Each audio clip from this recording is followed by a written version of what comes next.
and welcome to my video.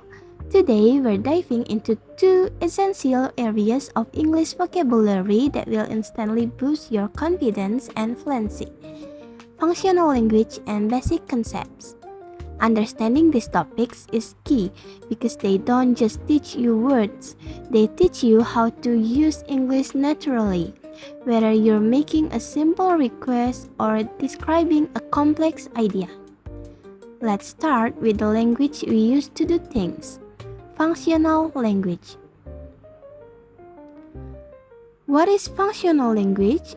Simply put, functional language is all about using words to perform specific communicative purposes in real-life situations.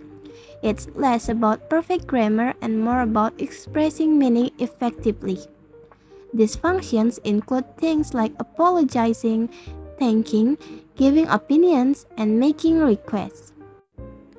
The functions in action. Let's look at some core functions and their uses. Apologize and excuses. We use apologize to show regret for a mistake or interruption, and excuses to explain the reason. Instead of just sorry, try please accept my apologize. If you're late, you can say, sorry, I was held up in traffic. Requests and suggestions. We use requests to politely ask for help or an item, and suggestions to offer advice or an idea.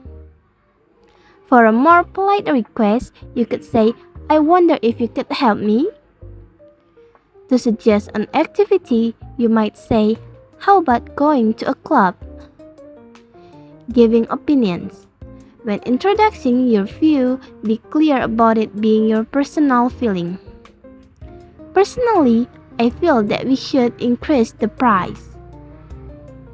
A key detail on politeness: functional language is crucial for showing politeness and navigating different levels of formality. For instance, could you possibly help me? Is far more polite than simply saying, help me. When asking for permission, using may I or could I possibly is more formal than can I. This awareness helps you communicate appropriately in any social or professional setting.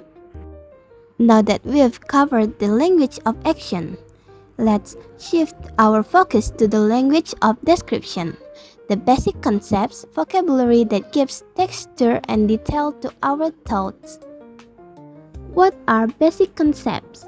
The basic concepts units cover the core vocabularies we use every day to talk about fundamental ideas like space, time, motion, cause and effect, weight, and quantity.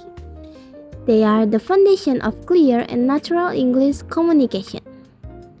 Describing the world. By mastering a wider range of words for these simple concepts, you make your language richer and more precise. Instead of always saying very small, we can use more specific words. A tiny, uncomfortable flat can be called a pokey flat. If a place is overcrowded, it's congested. We have many ways to express duration or speed. Something happening rarely happens, once in a blue moon. An argument that goes on for a long time is protracted. Happiness that lasts for only a short time is transient. Verbs for walking convey the reason and manner of movement. When someone is tired, they might walk with heavy, slow steps or trudge. If they take long, purposeful steps, they stride. Quick movements have their own vocabulary. If you go quickly for a short time, you nip to the shop. Children running quickly with small steps scamper. Expanding your descriptive range. One key detail is the use of cause and effect vocabulary and comparisons. Cause and effect. Words like spark, to suddenly cause something, and brought about, to gradually cause something, show how a result occurred. You can say the new law sparked controversy. Beyond different and similar, you can use akin to for similar spirit or feel, or distinctive for something easy to recognize because it is different. Using these words help you express ideas more accurately, confidently, and fluently. To wrap up, functional language gives you the tools to interact politely and effectively. Basic concepts gives you the precision to describe the world around you in detail. By focusing on these two areas, you are building the foundation for clearer and more natural English communication. I hope this overview helps you in your English learning journey. Thank you for watching.